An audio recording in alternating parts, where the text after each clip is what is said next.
श्री सद्गुरु महाराज की जय।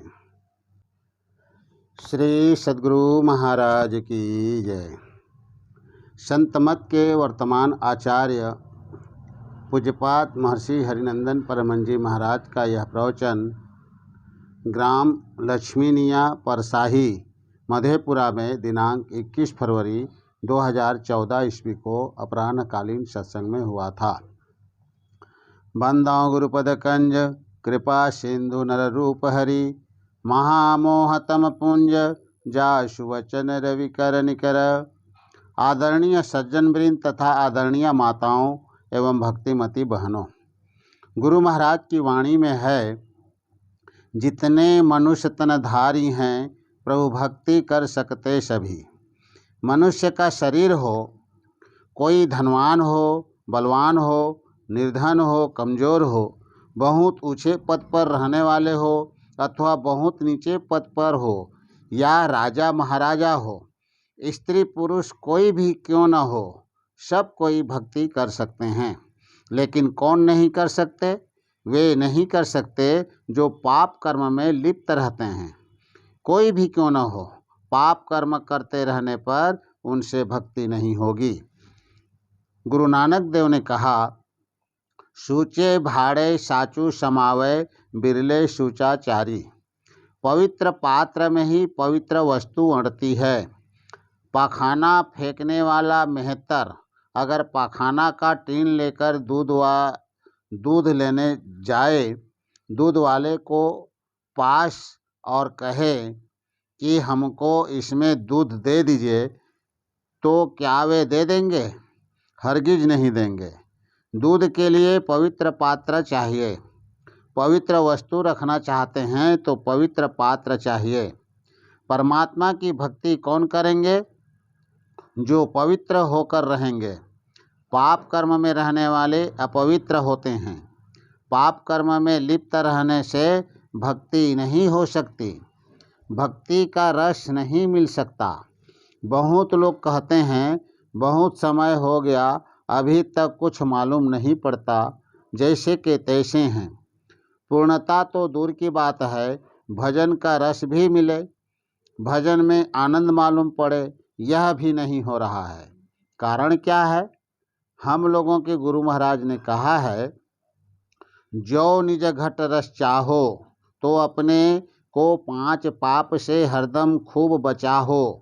एक है झूठ नशा है दूसर, तीसर नारी पर के हो, चौथी चोरी, पंचम हिंसा, दिल से इन्हें अलगाहो। मैं ही सहजही इनसे बचत चहो, गुरुपद टहल कमाहो। भजन का रस प्राप्त करना चाहते हैं तो पाप कर्म बिल्कुल छोड़ दो। मतलब झूठ मत बोलो, चोरी मत करो, हिंसा मत करो, व्यभिचार मत करो, मादक द्रव्य खैनी, बीड़ी, सिगरेट, शराब इत्यादि का सेवन मत करो। 5 पाप कर्मों को छोड़ दो।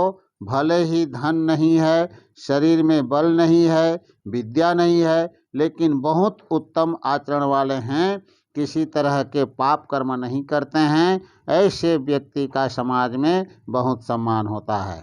कोई व्यक्ति बहुत संपत्तिवान है, बहुत ऊंचे पद पर हैं, बलवान भी हैं, रूपवान हैं, सब कुछ है, लेकिन आचरण ठीक नहीं है, ऐसे व्यक्ति को लोग भले सामने में प्रणाम करें, लेकिन पीठ पीछे कहते हैं आदमी अच्छा नहीं है, उनका सम्मान नहीं होता।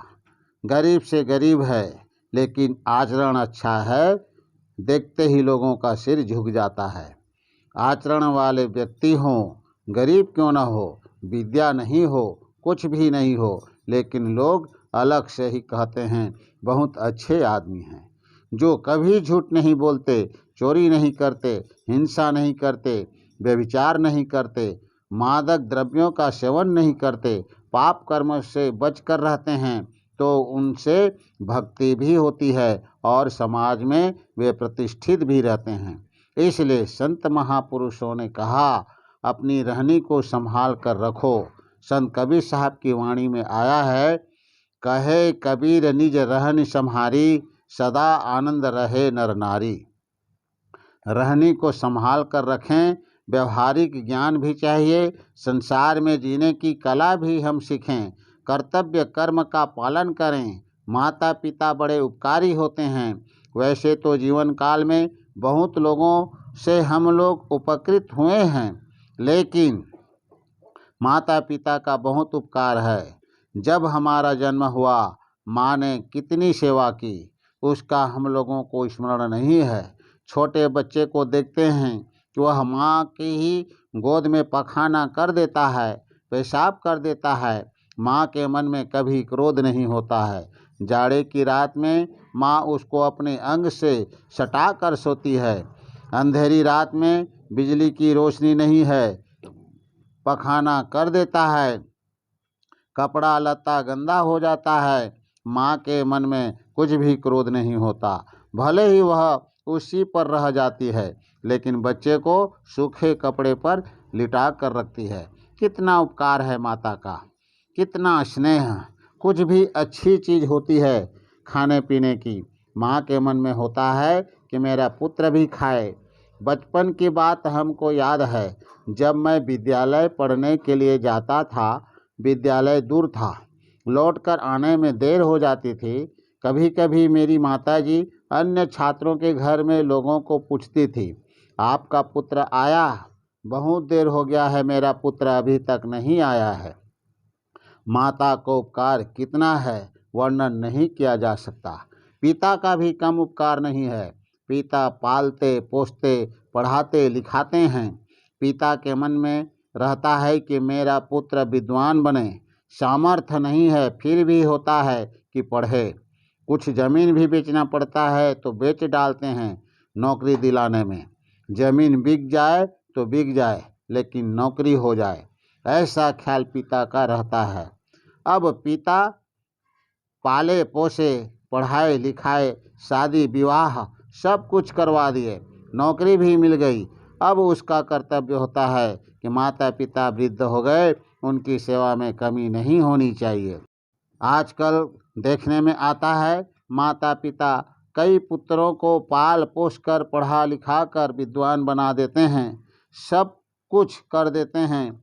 अगर 4 पुत्र हैं, चारों पुत्रों को नौकरी लगी हुई है, अपनी अपनी पत्नी पुत्र के साथ अलग हो जाते हैं, तो माता पिता की देखभाल कौन करे? अगर कहीं घर पर ही है तो चारों पुत्र उनकी संपत्ति भी बांट लेते हैं। एक जगह की बात है, हमको एक सत्संगी ले गए अपने यहाँ सत्संग कराने। वह बहुत धनी परिवार था। मेरे साथी ने उनसे पूछा, आपको कितने पुत्र हैं? उन्होंने कहा 4 पुत्र हैं। पुनः पूछा, चारों पुत्र एक ही साथ हैं? बोले नहीं, सब अलग अलग हैं। आप किनकी ओर हैं? वे बोले हम भी अलग हैं। आपका भोजन कैसे होता है? कहा अलग ही बनता है। कौन बनाते हैं? मेरी नतीन यहाँ पर रहती है, वही भोजन बनाती है। कभी वह अपनी माँ के घर चली जाती होगी तब? बोले कि तब तो दिक्कत हो जाती है। किसी के नहीं रहने पर बूढ़ी अपने बना लेती है, या नहीं तो चावल दाल उन्हीं पतोहू को दे देती है, वे लोग ही बना कर दे देती हैं। चारों पुत्र उन्हीं का सब कुछ बांट भी लिए, और कभी भोजन बनाने की आवश्यकता होती है तो चावल दाल भेजना पड़ता है, तब वे लोग बना कर देते हैं। सोचिए कैसा पुत्र है। आजकल तो अधिकतर यही हालत है। इतना ही नहीं, कम से कम वे सब सही ढंग से रहे सो भी नहीं होता।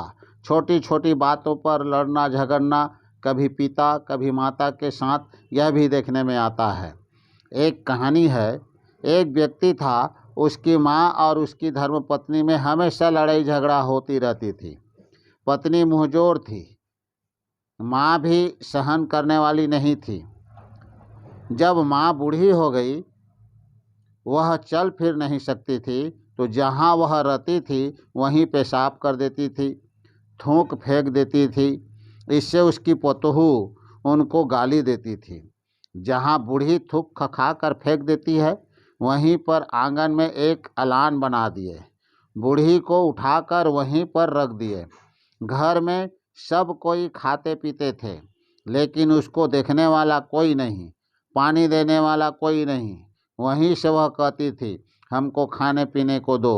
सबके खाने पीने के बाद उसको किसी थाली में परोस करके नहीं, मिट्टी का बर्तन होता था, उसको खपरा लोग कहते थे, उसको खपरा लोग कहते हैं, वही उनके पास रख दिया जाता और थाली में ले जाकर उसमें डाल दिया जाता था। उसी में वह खाती थी। पानी एक मिट्टी के बर्तन में डाल देते थे, उसी से पी लेती थी। उसको कोई धोता नहीं था। घर में जो कुत्ता था वही उसको चाट कर साफ करता था। होते होते कुछ समय के बाद उसकी पोतोहू को एक पुत्र था। उसका विवाह हुआ। उसकी जो पोतोहू आई वह बहुत अच्छे घर की थी। वह अपने सास से बोली, माँ, दादी तो अब बहुत बूढ़ी हो गई है, अब तो कुछ ही दिनों में शरीर त्याग देगी, लेकिन इस खपरा को हिफाजत से रखिएगा। जब आप भी दादी के समान हो जाएंगी तब आपके लिए भी यह बर्तन काम देगा। यह सुनकर उसको विवेक हो गया कि मैं जो उनके साथ कर रही हूँ, सचमुच मैं भी तो बूढ़ी हो जाऊंगी, एक दिन यह मेरे साथ भी ऐसा ही करेगी। उसने अपनी पतोहू से बोली कि तुमने हमको बहुत अच्छी शिक्षा दी है, मेरी अज्ञानता दूर कर दी। तुरंत अपनी सास को नहला धुला कर अपने घर में ले आई और अपने में खिलाने पिलाने लगी। सीता माँ जब जनकपुर में चलने लगी थी तब उनकी माताजी ने क्या उपदेश दिया था, रामचरितमानस पढ़ने वाले लोग जानते हैं। उनकी माता ने कहा था, सास ससुर गुरु सेवा करहु, पति रुख लखी आयसु अनुसरेहु। सास ससुर की सेवा करना और पति अपने मुख से नहीं भी बोले, लेकिन वे क्या चाहते हैं उनके रुख को देखकर अनुसरण करना। सबको यह शिक्षा धारण करने की आवश्यकता है। हम लोगों के सामने नमूना है। भगवान श्री राम ने अपने पिता की आज्ञा का पालन करने के लिए 14 वर्षों तक जंगल में रहे।